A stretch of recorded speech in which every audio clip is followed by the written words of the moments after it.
Binanatan po ni House Minority Leader, 4-piece party list, Representative Marcelino Nonoy Libanan, si Senator Robin Padilla. Gimmick lang niya itong ginagawa ni Robin. Yan o. Gimmick lang. Libanan slams Padilla proposal on annual drug test for the president. O diba? Para sabihin, hindi nila tinotolerate ang ganyang gawain, nag-resign. Or malamang, tinabihan niyang mag-resign si Nadia Montenegro para linisin yung kalat. O ngayon, yung biglang pag-resign mga kababayan ni Nadia Montenegro, lalong nagbigay ng duda sa mga tao. Bakit biglang nag-exit? Diba? At saka, pati yung credentials, question ng mga netizens. Paano niya naging? From the website of the Department of Budget and Management. Ayan o. Shared by JP. Ano ang qualification? Nagpapagang mga balita at pagtalakay sa mga isyu ng lipunan. Pulsa! Opinyon, banat at paglalantad sa katotohanan. Pulsa! What you see is what you get. You decide. Mga kababayan, si Dante Maravillas. Dito muna tayo uli sa ating podcast, Live with Dante M. Binanatan po ni House Minority Leader, 4-piece party list, Representative Marcelino Nonoy Libanan, si Senator Robin Padilla. Kasi po si Robin nag-file kahapon po ng Senate bill na dapat daw magsailalim sa annual drug test yung Pangulo at iba pang mga government officials. Sabi niya, Congressman Libanan, gimmick lang niya itong ginagawa ni Robin. Yan o. Gimmick lang. Libanan slams Padilla proposal on annual drug test for the president. Parehas yung reading namin mga kababayan. Kasi yung kanyang political staff na si Nadia Montenegro, naamoyan ng marijuana. Tingin ko po, cover lang para ilihis yung atensyon. Mga kababayan, gusto pag mandamay ng iba, pero pinaresign mga kababayan yung kanyang political staff na si Nadia Montenegro or hinayaan niyang mag-resign na wala man po nga ginagawa muna na drug test. Nauna pa po mga kababayan si Mig Subiri, nagpa-drug test. Pero ang sabi, may auto si Chis Escudero for random drug test sa Senado. Dapat ninyo talagang gawin. Kasi nangamoy. Sabi nga po, walang amoy na hindi sisingaw talaga. Ayun, sumingaw amoy marijuana sa Senado mismo. O diba, kaya ang Senado ngayon mga kababayan. Kaya hindi makumbinsi po si House Minority Leader Nonoy Libanan. Gimmick lang niya ito, ang ginagawang ito ni Robin Padilla. Yan o. Theatrics niya and gimmickry ang ginagawa ni Robin Padilla. Yan o. House Minority Leader for Peace, Party List Representative Marcelino Nonoy Libanan has slammed a proposal compelling the President to undergo yearly drug testing, calling it a case of theatrics and gimmickry. Tama! Gusto lang niyang ilihis yung atensyon ng taong bayan sa kanyang mismong opisina, kung saan naamoyan ng marijuana yung kanyang staff. O diba? Para sabihin, hindi nila tinotolerate ang ganyang gawain, nag-resign. Or malamang, tinabihan niyang mag-resign si Nadia Montenegro para linisin yung kalat. Pero hindi nakaligtas po sa mapanuring paningin ni Congressman Libanan. Sabi ni Congressman Libanan, the timing niya speaks volumes. Imbes niyang linisin niya yung kanyang sariling bakuran, somebody is trying to deflect attention by dragging the office of the president into a spectacle. The presidency niya is not a stage for gimmicks or stunts. Sabi po kahapon ni ngayon pa lang pala, Tuesday, August 19, sabi ni Libanan, mandadamay pa kayo. Ito nga ginagawang Senate investigation po ng committee ni Marcoleta. Isa rin to. Kaduda-duda po. Yung sa flood control projects. Baka sarsuela din lang ito mga kababayan para ilihis din doon sa kanyang mga seatmates sa Senado, tulad ni Bungo, na yung utol, mga kababayan, nakakorner ng more than 320 million na flood control project sa Davao na hanggang ngayon binabaha pa rin. Saka si Chis Escudero, Senate President nila, at saka yung seatmate niyang si Joel Villanueva na ang sabi tumanggap ng 30 million, si Chis 30 million mula sa isang kontraktor na napangalanan ng ating Pangulong Bongbong na kasama sa mga nagpipiesta sa mga flood control projects, yung Centerways Construction. Si Joel Villanueva naman po, 20 million, galing sa isa ring kontraktor. New San Jose Builders Incorporated, 20 million. Centerways Construction, 30 million, kay Chis Escudero. Kay Bongo naman, mga kababayan, mahigit 300 milyong pisong flood control, 326 pala, hindi 350, 326 million. Kinorner ng half-brother niya, yung Alfredo Construction. Di ba, mga kababayan? Tama itong sinabi ni Libanan. Instead of cleaning up his own backyard, somebody is trying to deflect attention by dragging the office of the president into a spectacle. Padilla lodged the proposal just days after one of the senator's own staff members was embroiled in a marijuana controversy inside the Senate. Padilla is a member of the so-called Duterte Bloc, which is a group of Marcos administration critics. Sabi po ni Congressman Libanan na ang kanyang opposition to the senator's proposal is not about shielding any individual, but about safeguarding the institution itself. Whoever sits anya as president, past, present, or future, must be spared from the indignity of being forced to undergo a drug test. To subject the presidency to such procedures diminishes not just the occupant, but the very office itself. Tama po, mga kababayan. Si Digo nga po, challenge noon, the same challenge na ginagawa nila sa ating Pangulo. Pero hindi man po natulan ni Digo, pinagtanggol pa nga ni Harry Roque. In until today, despite his admission, mga kababayan, na gumagamit siya ng fentanyl, na isang uri ng droga, mga kababayan, na pinagbabawal ng mahigpit sa Amerika. Mismo ngayon si President Trump, inutusan yung military para labanan ang pagpasok ng fentanyl mula Mexico po. Kasi ang daming nadidisgrasya, fentanyl po. You see? Yan si Trump. Off the streets, Trump to sign fentanyl bill to rid dealers. So sabi dito sa balita, the minority leader reminded that the 1987 Constitution niya already sets clear qualifications for the presidency, ensuring that only those with proven competence, judgment, and moral fitness can hold the post. Our democratic institutions niya, particularly Congress, must preserve the dignity of the presidency, regardless of who occupies it. Undermining the dignity weakens public trust and destabilizes the system we are sworn to protect. Yung previous kasi pong leader, nawala yung dignity, nasira pati yung ating mga institusyon, nawala na ng tiwala yung mga tao. Hanggang ngayon nga, pati sa korte. Kaya nga po yung dating presidente, imbes na dito file ng kaso, pinailan po sa ICC. You see, nawala ng tiwala. Libanan warned against trivializing the presidency, saying it could make the Philippines a laughingstock niya before the international community. He further urged lawmakers to focus on pressing national concerns. Sabi ni Libanan, let us not waste time on distractions.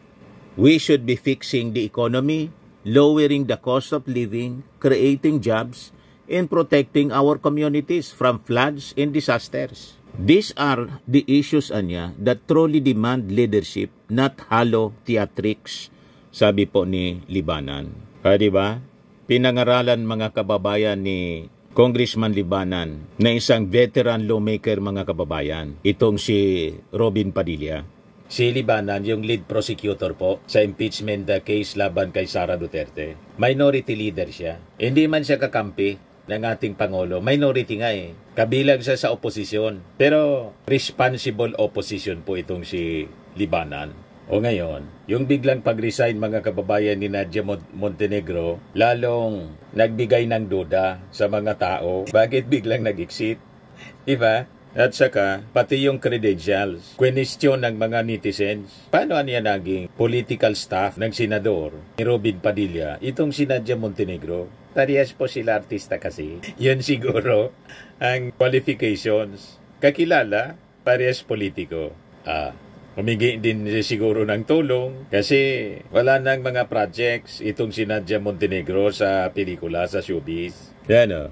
Nadia Montenegro's exit prompts questions on her credentials in Padilla's office. Sabi dito sa balita ng Interaction, questions about actress Nadia Montenegro's qualification as a staff for Senator Robin Padilla, actor turned politician, were raised following the discovery of her salary grade. Noong Monday, kahapon, Padilla's office said it had received Nadia's written explanation and her resignation letter from her post as Political Affairs Officer 6 following allegations of her marijuana use in the Senate. Paliwanag ni Nadia that she resigned for the sake of her mental health and the welfare of her children. Nag-deny rin siya na nagmarijuana siya sa Senate premises. Meanwhile, some Filipinos questioned Nadia's position in Padilla's office given that she was on the government payroll. So anong qualification ni Nadia Montenegro to be a Political Affairs Officer 6 na salary grade 24? Tanong ng isang netizen, sharing the screen grab of a copy from the website of the Department of Budget and Management. Ayan o, shared by JP.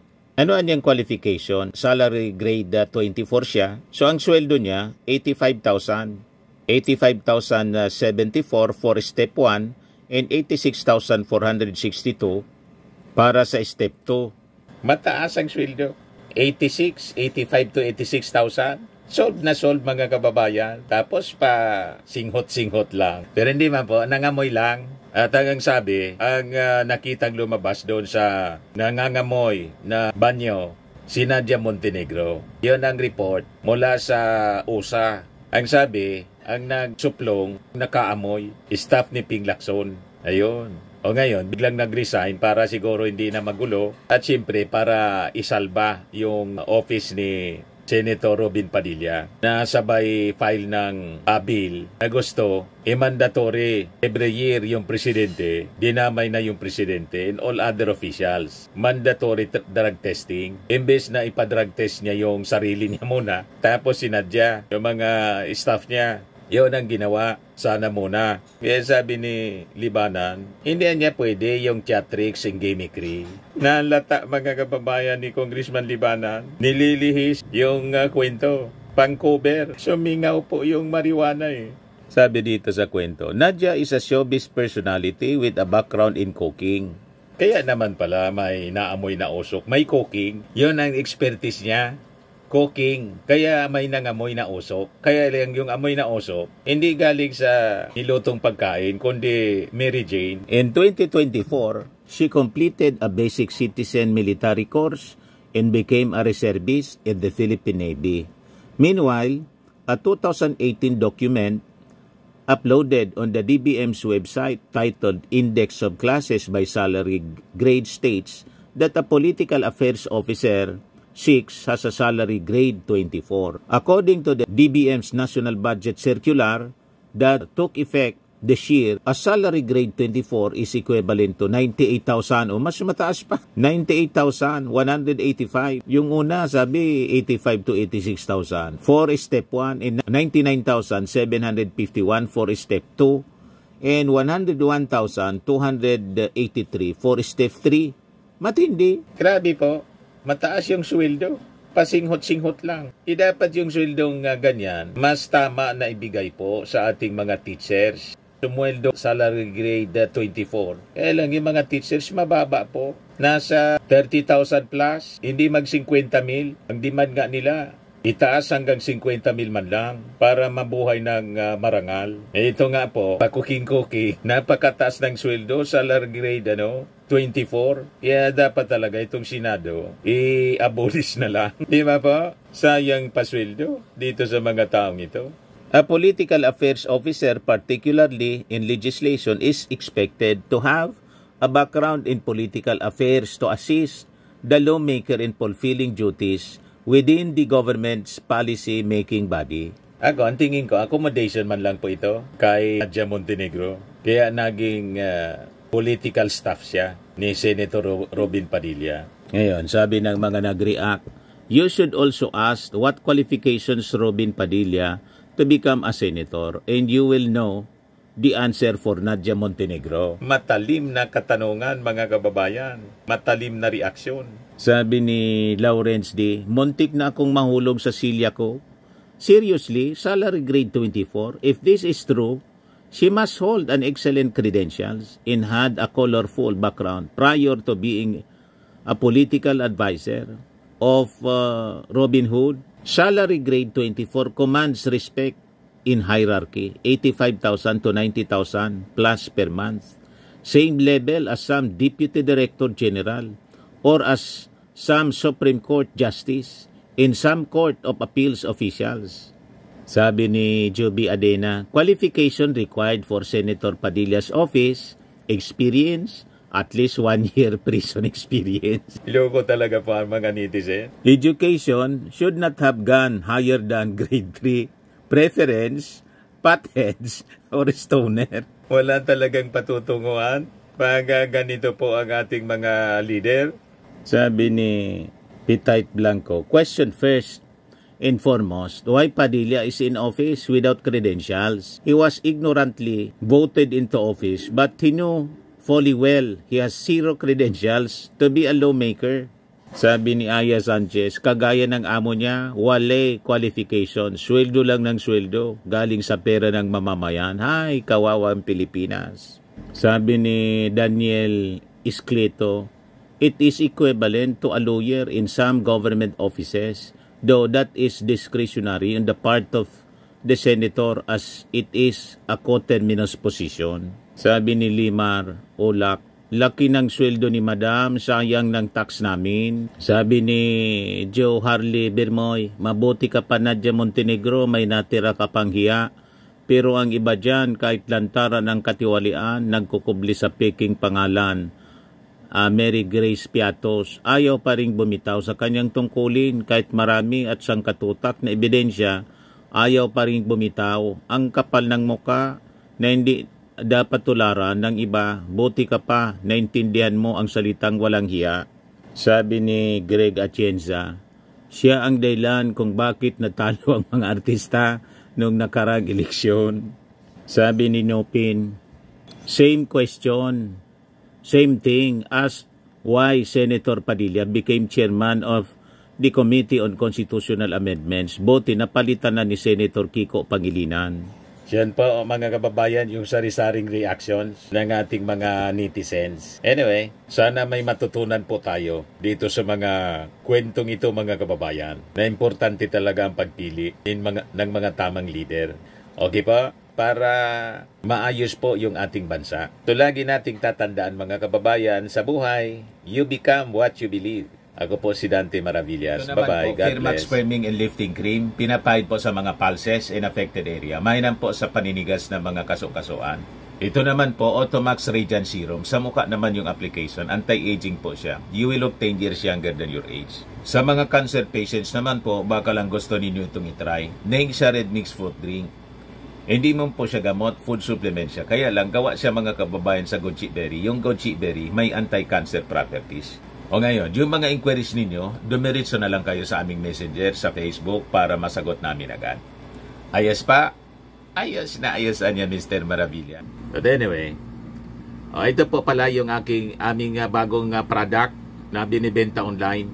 I am worldwide amazing pure organic barley powdered drink mix from Australia. Negosyo to ng aking anak na architect entrepreneur Riz Maravillas. Ayan po. Kontakin na lang po ninyo siya, Riz Maravillas on Facebook. Ang mga health benefits niya, boost immunity, improves digestion, enhance energy levels, pack with antioxidants, prevent cancer. Sa mga naghanap po ng malinis and spacious fitness gym, pumunta lang po kayo sa aming Colossal Fitness Gym. May Grab car rental din po kami. Ito naman po yung bago naming product na binibenta online. Eye Glow Serum, whitening po siya. Tingnan ninyo yung epekto sa aking anak na architect before and now. Yung mga inquiries po ninyo, dumiretso na lang kayo sa kanyang Facebook account, Riz Maravillas.